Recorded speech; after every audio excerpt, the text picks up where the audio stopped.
Hi, my name is Rich Lubbock, and today you're going to see how a simple invention allows you to generate enough electricity to slash your monthly power bill by 70, 80, or even 100% starting tomorrow. This innovation, used in the 1800s by American settlers to heat their homes and cook warm meals, can keep even a 4-bedroom home heated to a comfortable 77 degrees, regardless if it's below zero outside. Now, I'm sure you're thinking there's no way this could be true. Well, up until a year ago, you'd have been absolutely correct. But thanks to a few simple modifications to this Prairie generator, made by one of the most brilliant engineers in the field of renewable energy, it's now something that every single American family can easily and affordably achieve. Something that takes your family off the grid entirely and completely cuts off your dependence on the greedy, money-hungry electricity cartels. An old invention reinforced with modern adjustments that guarantees your family will never be without power again. Whether there's a disaster, a cyber attack, or just a bad winter storm, you and your loved ones will be safe and secure. In fact, by the time you've finished watching this brief presentation, you'll be outraged you ever put one single penny into the pockets of greedy power corporations, especially in about 3 minutes from now when I give you the instructions on how to set up this Prairie generator for less than $200. I'll tell you how to fuel the entire thing using nothing but grass, sticks, hay, weeds, wood, even leftover vegetables from last night's dinner. This simple solution to energy independence will take you about 3 hours to make, and the design is so simple, even an 8-year-old child could make it on their own. So pay close attention for the next few minutes and make a note of the easy building instructions I give you. And the next time one of your family members cranks the thermostat up to 78 degrees or accidentally leaves the lights on in the family room all night, you can smile to yourself instead of hitting the roof, because you'll feel absolutely zero stress, anger, or worry about what the costs will be. You'll already know the answer. It's absolutely nothing. Honestly, I'm so excited for you to join the 72,655 Americans who have already used this exact same energy generation method to free themselves from the clutches of big electric corporations. People like Stu Henderson of St. George, Utah, who says, "You know, I'm already pretty stingy when it comes to energy use, and I didn't think it was possible to get my bill below $120, which I pay typically every month. After watching your great presentation, I was so impressed that I had to try it for myself. And all I can say is, wow! Not only were your building instructions so easy and simple to follow, I can't tell you how glad I was, how happy I was to see that first energy bill when it was only a measly $17. And you know something? Because of you, I couldn't be happier. And thanks again for putting all this information online for everybody to see." And Larry Hardwick of Fort Collins, Colorado, who says, "Every single winter, I'd find myself getting into fights with my wife over the thermostat settings. My wife even went as far as calling me cruel, which kind of hurt my feelings. But while I hated to see her so miserable, the reality of it is that we could not afford to keep the temperature in our home over 67 degrees. Those are just a few of the thousands of stories I get from people across the country every month. Now, I know you're probably curious and you want to know exactly how this simple system works right now. Honestly, you've never heard anything like this before. And in 5 minutes from now, you'll be furious you ever gave Big Electric or the gas company a single dime.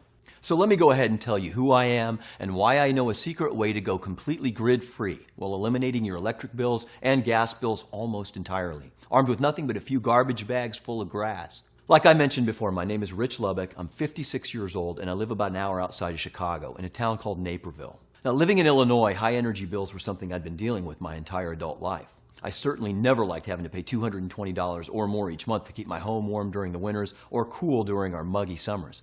But I'd always just accepted that that's the way it goes. In the winter of 2011, however, that all changed. We'd just been hit with the first major winter storm of the season, more than 5 feet of snowfall in about 24 hours, and howling winds sustained at 30 miles an hour with gusts up to 50 miles an hour. Now, that's nothing out of the norm for Illinois in late November, but this time it was different. The gale-force winds ripped down the power lines in our neighborhood.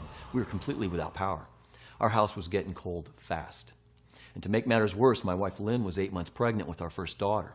Now, I tried calling the electric company on my cell phone to find out when the power would be restored, but all I got was this pre-recorded message saying they were aware of the problem, but it could be between 48 and 72 hours before the power would come back on. I didn't know what to do. I felt so helpless to protect my family. I went to the bedroom to see if Lynn was okay, and what I saw made me freeze in my tracks. She was lying on our bed, wrapped up in almost every blanket we had in our house, shivering and shaking uncontrollably. I could see the streaks of her tears as they ran down her cheeks, but they only got halfway down before they almost froze in place. I rushed to her and I wrapped my arms around her in a futile attempt to give her what little body heat I had. And that's when she said the words that made my heart stop. The baby, she won't stop kicking. And I think she's cold. As I moved my hands down to Lynn's belly, tears began to stream uncontrollably down my face too. Her stomach was frigid, and sure enough, I could feel the child kicking desperately in her mommy's belly. My wife whispered, "Honey, do you think she's shivering?" And it was the single most devastating moment of my life. I felt like such a failure. I felt powerless because there was nothing I could do to protect the ones I cared for the most.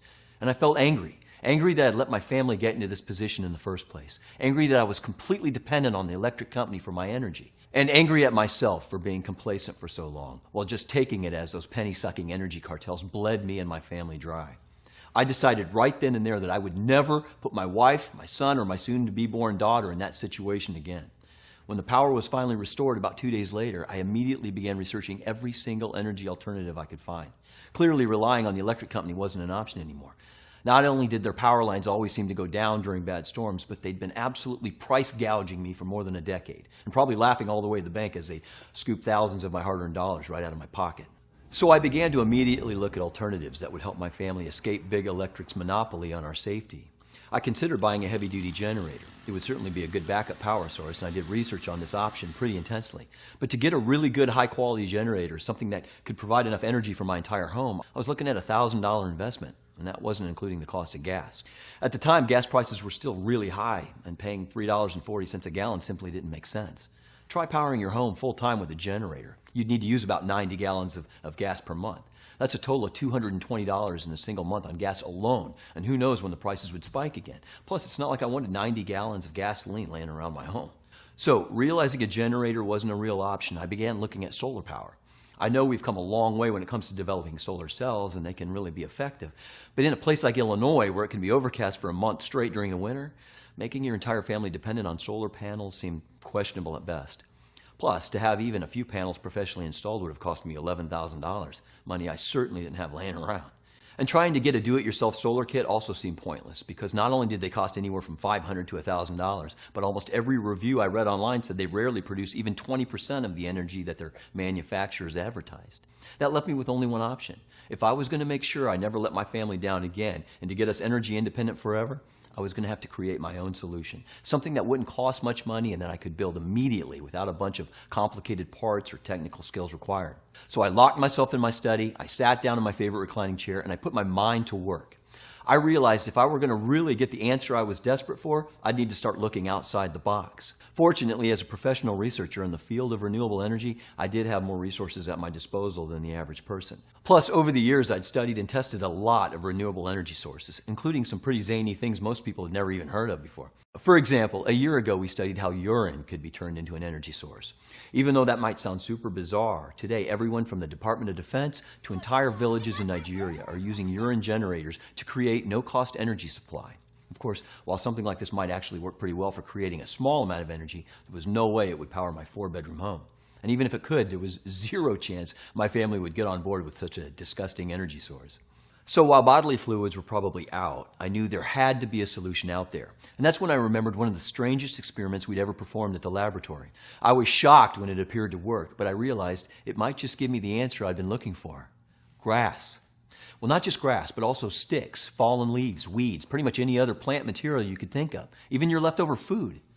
You're probably thinking that there's no way those things could hold the key to energy independence, but when I'd studied them in the past, the results had been pretty promising. Let me explain why. As you probably already know, all plants require sunlight to grow. They take this sunlight and store it as energy through a process called photosynthesis. What you may not realize, however, is just how much energy those plants really store. A single pound of plant material contains up to 3 hours worth of energy. And usually when a plant dies or a tree sheds its leaves or you mow your yard, all of that contained energy simply goes to waste. Well, a few years ago, my boss told me to research what would happen if someone were to capture all of that wasted energy. He'd read about the fact that American settlers on the frontier had used similar methods to heat their houses during the winter and wanted me to study exactly how effective such a heating method really could be. And what I discovered had been shocking. Think about it for a second and you'll quickly understand why. When you mow your lawn, every garbage bag of grass clippings you fill weighs about 30 pounds. And remember what I already mentioned about each pound of plant material containing several hours worth of energy inside it? Well, that meant that, in theory, one single bag of grass should be able to power my entire home for an entire day. Plus, grass is just one single option. Because as you look at this, what you'll find is that sticks, weeds, timber, hay, and almost every other type of plant material imaginable contains just as much energy. That's the reason a single piece of wood will burn for so long and why hay is so easily combustible. In both of these cases, you essentially have an incredibly potent, completely untapped power source sitting right in front of you. As I started really crunching the numbers, I realized that maybe, just maybe, this plant material held the key to the energy independence I was after. So I began spending every waking hour thinking of the best way to build this. As a guy who studies alternative energy options for a living, I had a pretty good idea of the science behind how to get the most energy from plants.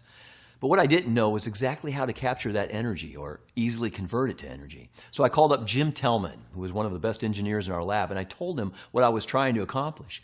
After sharing the humiliating circumstances behind why this was so important to me, I asked him if he would be able to help me draft the blueprints for this simple generator. Fortunately, Jim is a pretty good guy and a family man himself. And as an engineer, he's also the kind of person who loves a hard problem to solve. So every day after work, Jim and I got together and we worked on this project. We both knew that whatever we came up with had to be incredibly cheap to construct. I was also adamant that our system be very easy to build. So if God forbid something were to happen to my wife, our 8-year-old son Christopher could make one without any problem whatsoever. The first several prototypes we made were either too expensive or way too complicated. And more than once, I think Jim wanted to wring my neck for being so stubborn about the need for this to be cheap and simple to build. But finally, after 2 months and more than 8 different discarded variations, we finally came up with a prototype that seemed like it would be effective. The design was pretty simple and was about the size of a small letter desk. The only parts required were a little insulation, plywood, a plastic tarp, a dryer vent hose, some adhesives, a cheap thermometer, and a few screws. Combined, these materials cost us about $200 at Home Depot. But honestly, if we hadn't been so anxious to build this thing, we probably could have gotten most of everything for free from a junkyard. Additionally, what I really liked about it was how incredibly safe it was. Much more so than anything that runs on gasoline or even biogas. There was no fire and no dangerous fumes released, so we had zero worry about creating a dangerous explosive reaction. Instead, you simply had to place the plant materials into the main compartment of the generator. Then just add some water, and because of the ingenious way the chamber has been constructed, the plant material quickly and naturally decomposes, giving off an extraordinary amount of energy, which is then captured and converted into usable energy. What was even cooler is that when it came to capturing that energy, Jim created 2 different simple converters, one for generating electricity and one for generating a safe form of organic gas. As a quick note, by the way, I say organic gas and not biogas here for a reason. Biogas uses what's called an anaerobic process, which only captures about 50% of the energy being produced, while the organic gas you get from this system uses a much more powerful and efficient aerobic process. This aerobic process efficiently captures about 97% of all the energy being produced. Now, it's not that important that you know the science behind these different forms of gas. I want you to understand how much more efficient the energy creation is from our system compared to a traditional biogas product. Anyway, both the gas and electric converters Jim designed cost about $15 to make and are actually incredibly easy to hook up to your home's current energy source, even if you're terrible at building stuff and have trouble plugging in a DVD player to your TV. Once Jim and I had finally come up with a prototype that we were happy with, the next step was to test it out and to see if it really worked as well as we thought it would. Given that it was the dead of winter, grass was pretty limited. As an alternative, I just went to the nearest farm supply store, paid $5 for a small bale of hay, and had my son Christopher help me put it outside in our storage shed. Then I simply put a few pounds of hay into the system's compartment, added 1.5 gallons of water, and plugged the generator into the inlet switch on my power box. It was incredible. The system immediately went to work breaking down the hay. And because of the brilliant design Jim had come up with, all of that energy was immediately captured and provided a steady, robust supply of electricity right to my home.